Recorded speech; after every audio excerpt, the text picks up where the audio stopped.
Dahan-dahan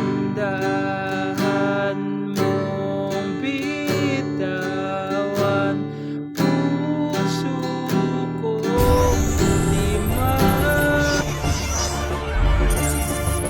Kuya Aljan Tutorial Guitar Super Easy Chords for Beginners. Hello mga idol. So ngayon may tuturo ulit ako sa inyong magandang kanta, no. Yung title pala ng ituturo ko is yung Dahan by December Avenue. So napakadali lang nito mga idol. May bar chord siya pero papadaliin natin, no, yung bar chords niya. Isang piraso lang naman.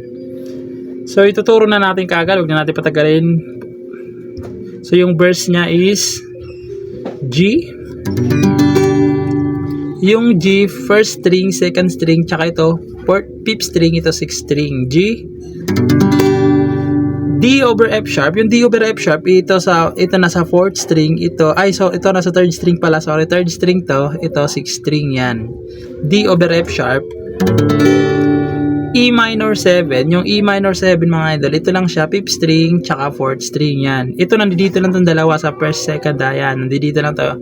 Ito, dito siya, E minor 7, tapos C add 9. Yung C add 9, para kayong naka G, pero binaba nyo lang, okay? Ito nasa fourth string na, ito nasa fifth string na lang. Yan yung C add 9. So, dalawang beses siyang gagawin, no, sa verse. Ito na rin yung intro niya. Ito na rin yung pang intro niya. So, kantahan natin yung kanyang verse para malaman nyo, no? So, ganito siya. Di na muling maluha, di na pipilitin pa, ikaw ay aking ibigin hanggang sa walang hanggan. Di na makikinig ang isip ko'y lito, malaman mo sanang ikaw ang iniibig ko. So ayun siya mga idol, yung verse, no. So ngayon sunod nun is yung free chorus, no. So doon na tayo sa kanyang free chorus. Yung free chorus niya mga idol is A minor 7. Yung A minor 7 dito siya, second string tsaka fourth string lang, yan. Second string, fourth string, yan. A minor 7. Tapos yung sinasabi kong bar chords, B minor kasi yan. So wag na kung kaya nyo mag B minor, maganda. Pero kung hindi, ito na lang yung alternative natin gagawin. Ito, second string sa third fret. Tapos ito, third string sa second fret. Tapos ito, sa fifth string, second fret din. Yan. Yan yung alternative natin gagamitin na sa B minor, no? Yan. Ulitin ko, second string, tapos third string, tsaka fifth string. Yan. Sorry, fifth string yan. Ulitin ko A minor 7, B minor na alternative, tapos C add 9, tapos D. Yung D, ito siya, first string, second string, third string, yan. So, two times siyang gagawin, dalawang beses din, no, yung sa free chorus niya. So, tugtugin natin yung kanyang free chorus para at least alam nyo. So, ganito siya. At kung hindi na para sa akin ang inalay mo pag-ibig, ay di na rin aasa pa na muling mahagkan.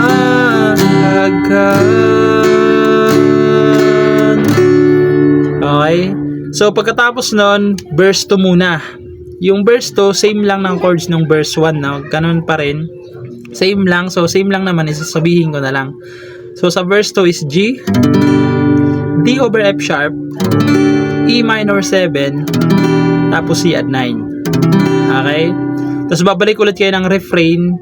Ganun pa rin. A minor 7, B minor na alternative natin, C add 9, tapos D. Pagkatapos nun, chorus na. So, yung chorus niya is same lang rin ng verse, no? So, same lang, sabihin ko na lang rin para hindi kayo malito. So, G, D over F sharp, E minor 7, C at 9. Okay? So, kantahan natin yung kanyang chorus para at least alam nyo, no? So, ganito siya. Ay, 2 times nyo palang gagawin nyo sa chorus, no? 2 times din. So, ganito siya. Dahan-dahan mong bitawan, puso kong di makalaban, dahil minsan mong iniwan, labis na nahihirapan. Pagkatapos nun, adlib. Yung adlib niya mga idol, yung same lang ng sa free chorus, yung adlib niya. Ganito yung adlib niya. A7, same lang ng free chorus. B minor na ano natin, yung alternative. C at 9, tsaka D.